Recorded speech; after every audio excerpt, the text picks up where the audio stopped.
Hello दोस्तों, कैसे हैं आप? उम्मीद है आप अपने घरों में सुरक्षित होंगे, अपना और अपने परिवार का ध्यान रख रहे होंगे।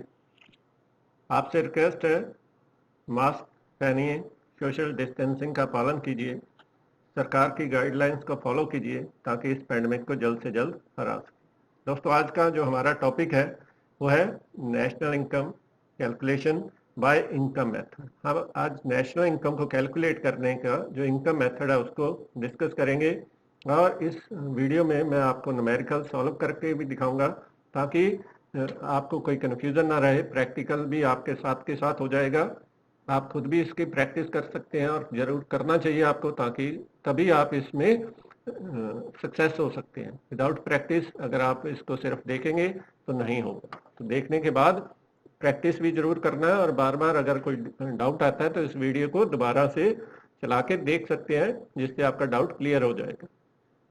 उसके बावजूद भी कोई कन्फ्यूजन रहता है तो आप इस वीडियो के कमेंट बॉक्स में जाके कमेंट लिख सकते हैं। जो आपका कन्फ्यूजन है मैं उसका रिस्पांस आपको ज़रूर दूंगा, और आपके जो कन्फ्यूजन होगा उसको भी दूर करने की कोशिश करूंगा।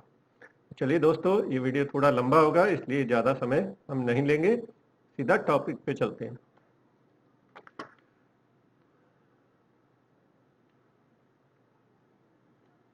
जो आज का हमारा टॉपिक है नेशनल इनकम अकाउंटिंग, उसका इनकम मेथड। तो पहले नेशनल इनकम पिछले वीडियो में हमने अच्छे से डिस्कस किया था। National income is the sum total of factors income earned by the normal residents of a country during a year by working both within और outside the country. Normal residents है जो किसी country के, वो चाहे within the country चाहे outside the country earn करते हैं, दैट इज नेशनल इनकम। इसके लिए और ज़्यादा डिटेल देखना है तो आप पिछला वीडियो जरूर देखें। नेशनल इनकम 3 लेवल पे काउंट कर सकते हैं: प्रोडक्शन, इनकम एंड एक्सपेंडिचर। तो आज का जो हमारा टॉपिक है इनकम मेथड है।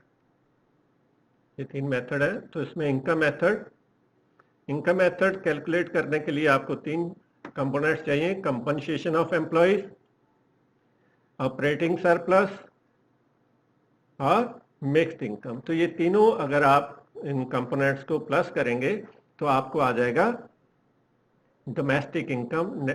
ये 3 प्लस करने से सीधा नेशनल इनकम आपको नहीं मिलेगा, इन तीनों को प्लस करने से आपको मिलेगा domestic income, NDP at FC. इसमें आप प्लस करेंगे net factor income from abroad. चारों को हम डिटेल में आगे डिस्कस करेंगे, चारों कंपोनेंट्स। ये 4 कंपोनेंट्स मिलकर बनाएंगे नेशनल इनकम या एनएनपी एट एफसी। तो ये देख लीजिए, अगर 3 कंपोनेंट्स हैं: compensation of employees, operating surplus, mixed income of self employed, in 3 components के प्लस होने से बनेगी डोमेस्टिक इनकम। चौथा जो कंपोनेंट है वो net factor income from abroad, plus करने से डोमेस्टिक इनकम जो चेंज होके हो जाएगी नेशनल इनकम। इसको कहते हैं एनएनपी एट एफसी और उसको कहते हैं एनडीपी एट एफसी। तो ये डी और एन से जो डिफरेंस है वो डोमेस्टिक से नेशनल के जाने के लिए आपको चाहिए net factor income from abroad. Compensation of employees में क्या क्या इंक्लूड होता है ये देखिए: wages and salary in cash, cash के रूप में जितनी भी एम्प्लॉइज को कैश मिलता है, सैलरी मिलती है पर डे, वीक, जो भी, that is part of compensation of employees. Wages and salary in kind, कई बार free residence, transport, free transport दे देना, चिल्ड्रन एजुकेशन दे देना या उसका अलाउंस देना, एचआरए देना, ये सभी इसमें शामिल होते हैं। Employers contribution in social security scheme, कई बार एम्प्लॉयर अपने एम्प्लॉयज़ के फ्यूचर को सिक्योर करने के लिए कुछ स्कीम्स चलाता है, सोशल सिक्योरिटी के लिए इंश्योरेंस करवा देता है अपने एम्प्लॉयज़ का, वो भी इसमें शामिल रहता है। इसमें कंपनसेशन ऑफ एम्प्लॉयज़ में इसको भी इंक्लूड किया जाता है। Pension of retirement, retirement pension को इसमें शामिल किया जाता है, ना कि ओल्ड एज पेंशन को। अगर बूढ़ा होने पे कई बार गवर्नमेंट कुछ बूढ़े लोगों को पेंशन देती है, वो कंपनसेशन ऑफ एम्प्लॉयज़ का पार्ट नहीं है, वो है ट्रांसफ़र पेमेंट। तो ट्रांसफ़र पेमेंट्स में हमने पिछले वीडियो में भी बात की थी कि कहीं भी इसको इंक्लूड नहीं किया जाता जब हम नेशनल इनकम या डोमेस्टिक इनकम कैलकुलेट करते हैं। इन चारों को मिला के हमें मिलता है कंपनसेशन ऑफ एम्प्लॉयज़। आगे चलते हैं। ऑपरेटिंग सरप्लस दूसरा कंपोनेंट था, ऑपरेटिंग सरप्लस। तो ये क्या है? इनकम, किसी भी प्रोडक्शन के लिए 4 फैक्टर चाहिए, लैंड, लेबर, कैपिटल, एंटरप्रेन्योर्स। तो लेबर की हमने बात कर ली कि उसके बदले उसको मिलता है वेजेस एंड सैलरीज। तो लैंड, कैपिटल और एंटरप्रेन्योर्स तीनों बचे हैं, उनके बदले जो मिलता है, लैंड के बदले मिलता है रेंट या रॉयल्टी, इंटरेस्ट, प्रॉफिट। तो रेंट होता है जमीन के बदले में और रॉयल्टी होती है कई बार नाम यूज करने के बदले में। आपने देखा होगा, आप बुक्स खरीदते हैं, उस पर पब्लिशर और राइटर का नाम होता है। तो राइटर उस बुक को लिखता है, लेकिन पब्लिश कौन करता है? पब्लिशर। और बुक की प्राइस कौन हमसे अर्न करता है? पब्लिशर। अब राइटर को क्या फायदा? तो राइटर का नाम यूज हो रहा है तो उसको रॉयल्टी दी जाती है उस बुक का, हर बुक का एक 2%, 4%, 5% जो भी उनका फिक्स होता है वो आपस में शेयर करते हैं। तो इस तरह रॉयल्टी कहा जाता है उसको। इंटरेस्ट, कैपिटल, जब आप बैंक से उधार लेते हैं या किसी और से उधार लेते हैं, उस पर जो आप पे करते हैं दैट इज इंटरेस्ट। और जो एंटरप्रेन्योर्स, इन तीनों साधनों जो फैक्टर्स हैं, लैंड, लेबर और कैपिटल, इन तीनों को इकट्ठा करने वाला, जो इसको इकट्ठा करके प्रोडक्शन करता है, मैनेज करता है, दैट इज एंटरप्रेन्योर। तो उसको जो मिलता है दैट इज प्रॉफिट। प्रॉफिट को भी आगे 3 हिस्सों में बांटा जाता है, dividend, undistributed profit, corporate tax. जब प्रॉफिट होता है तो गवर्नमेंट उस कॉर्पोरेट पे कुछ टैक्स लेती है, उस प्रॉफिट में से कुछ हिस्सा जो एंटरप्रेन्योर्स है अपने डेली यूज के लिए या अपने जो शेयर होल्डर्स है उसमें को शेयर कर देता है, और आगे के काम के लिए भी कुछ हिस्सा बचा के रखता है, जिसको कहते हैं undistributed profit.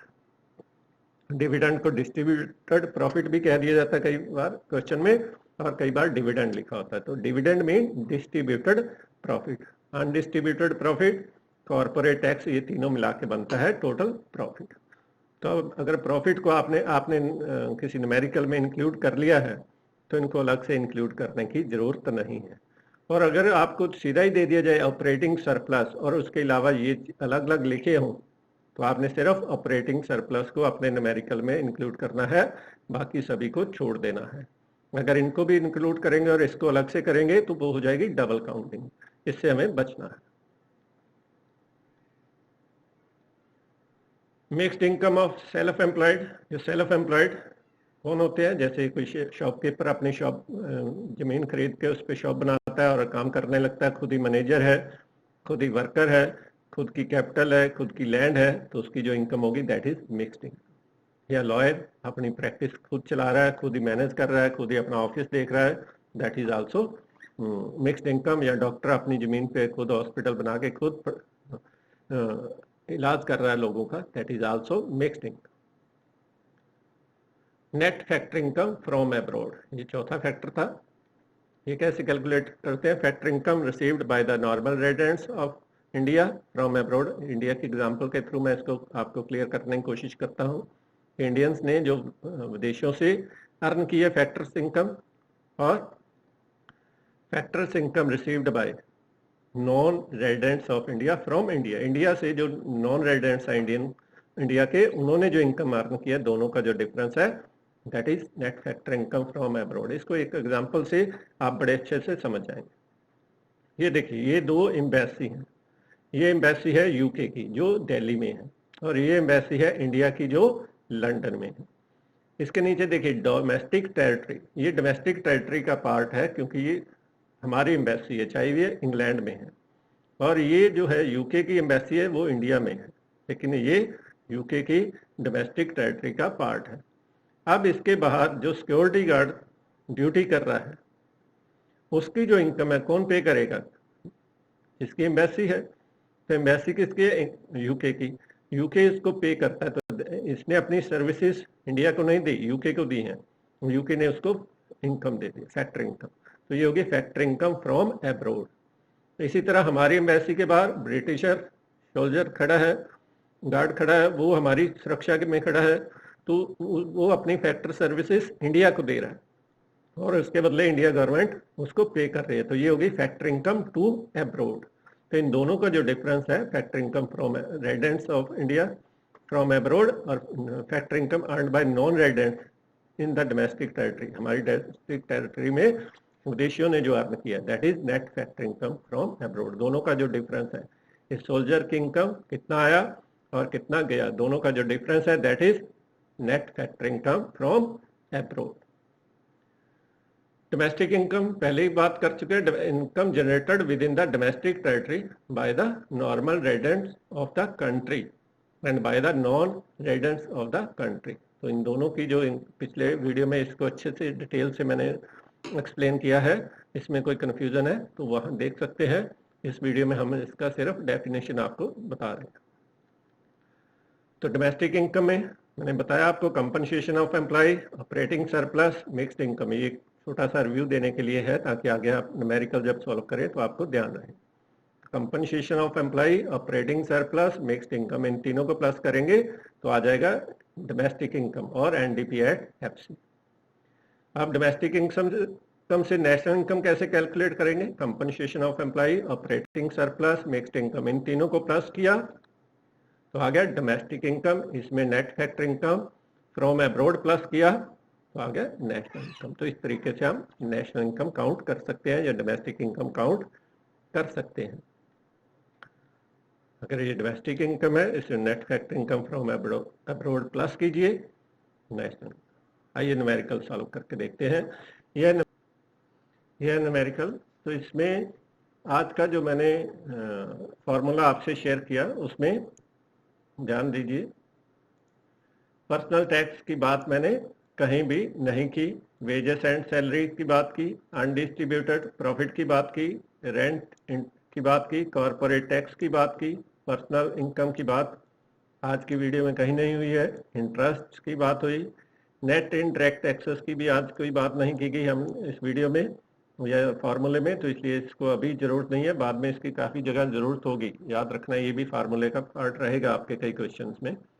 Net factor income from abroad की बात की मैंने, प्रॉफिट की बात की, social security contribution by employer इसकी भी बात की। तो ये टॉपिक्स को हम इसमें शामिल करेंगे। जो क्रॉस किया उसको अभी के इस फॉर्मूले में, इस नेशनल इनकम काउंटिंग में नहीं करेंगे। ये देखिए, wages and salary 1200, social security contribution by employers 250, profit 500, rent 300, interest 400, mixed income यहाँ नहीं दिया लेकिन फार्मूले में थी इसलिए इसको 0, एनडीपी एट एफसी 2650। ये होगी हमारी डोमेस्टिक इनकम। हमें क्या कैलकुलेट करना है? National income. तो नेशनल इनकम का कैलकुलेट करने के लिए हमें एनडीपी एट एफसी में net factor income from abroad plus करना है, तो जो कि 20 है, इसलिए ये हो गया 2670। तो ये हमारा पहला क्वेश्चन सॉल्व हो जाता है। इसको ध्यान से देखिए, जो चीज़ें हमें ज़रूरत नहीं थी उसको हमने कहीं भी शामिल नहीं करना है। कन्फ्यूज नहीं होना है, वहाँ बहुत सारी टर्म्स दी रहती हैं, आपको जो फार्मूले में बताई गई हैं वही शामिल करनी है, उसके अलावा कोई भी शामिल करने की जरूरत नहीं है। एक और न्यूमेरिकल देखते हैं। तो ये देखिए, mixed income of self employed, इसको हमने बात की। डेप्रिसिएशन की बात आज नहीं हुई है, प्रॉफिट की बात हुई, रेंट की बात हुई, इंटरेस्ट की बात हुई, कंपनसेशन ऑफ एम्प्लॉयज़ की बात हुई, नेट इनडायरेक्ट टैक्सेस की बात हुई नहीं हुई, सॉरी, और नेट फैक्टर इनकम फ्रॉम, यहाँ ये वर्ड है, मैंने फ्रॉम अब्रॉड बार बार लिखा, आप यहाँ गया है टू अब्रॉड, तो ये ध्यान रखना है, अगर टू है तो प्लस की बजाय आपको माइनस करना है। सिंपल सी बात है कि फ्रॉम हमें मिला है और टू हमने पे किया है। तो अगर net income, net factor income to abroad किसी को हमने पे किया है तो दैट इज माइनस हो गया हमारी नेशनल इनकम से, तो इसलिए इसको माइनस करेंगे। नेट एक्सपोर्ट की इस फॉर्मूले में जरूरत नहीं है, और ट्रांसफर पेमेंट्स तो किसी भी फॉर्मूले में जरूरत नहीं पड़ेगी अगर हम नेशनल इनकम या डोमेस्टिक इनकम कैलकुलेट करेंगे। तो ये देखिए, compensation of employ, profit 1000, rent 600, interest 700, mixed income 8000, NDP at FC 3300। अब थोड़ा सा यहाँ ध्यान देना है, नेशनल इनकम मैंने जो आपको बताया था फॉर्मूले में, NDP at FC plus net factor income from abroad, तो उसके अकॉर्डिंग तो ये होना चाहिए 3300 प्लस 60, 360, 3360। बट क्या था कि वहाँ फ्रॉम नहीं था, ये क्या है, फ्रॉम नहीं था, यहाँ क्या था, फ्रॉम की बजाय वो है टू, तो यहाँ प्लस नहीं होगा, ये गलत है, यहाँ होगा -3,300 में से अगर 60 माइनस करेंगे तो आपका आंसर आएगा 3,240। तो ये होगी नेशनल इनकम। तो यहाँ ध्यान रखना कि नेशनल इनकम हमेशा डोमेस्टिक इनकम से ज़्यादा नहीं होती, कई बार कम भी हो सकती है। जैसे यहाँ डोमेस्टिक इनकम 3,300 है और नेशनल इनकम 3,240 है। तो ये था दूसरा न्यूमेरिकल। तो अगर ये फ्रॉम अब्रोड है तो प्लस करना है और टू अब्रोड है तो माइनस करना है। तो इन चीज़ों को ध्यान देना है। क्या मैंने बताया, अगर ये टू है तो माइनस करना है, और अगर फ्रॉम है तो प्लस करना। तो इस क्वेश्चन में क्या था, टू, तो इसलिए हमने माइनस किया, ये जो है ये नहीं करना। तो ये था आज का हमारा टॉपिक। उम्मीद है आपको अच्छे से समझ आया होगा। दोस्तों इस वीडियो को बार बार देखिए अगर आप न्यूमेरिकल अच्छे से सॉल्व करना चाहते हैं। इस न्यूमेरिकल को सॉल्व करके देखिए और इसके साथ और भी बहुत सारी प्रैक्टिस कीजिए ताकि आपके न्यूमेरिकल अच्छे से एग्जाम में भी सॉल्व हो सके। तो दोस्तों इसी के साथ इस वीडियो को हम यहीं ख़त्म करते हैं, समाप्त करते हैं। स्टे होम, स्टे सेफ, सीखते रहिए दोस्तों, क्योंकि सीखना बंद तो जीतना बंद। Thank you.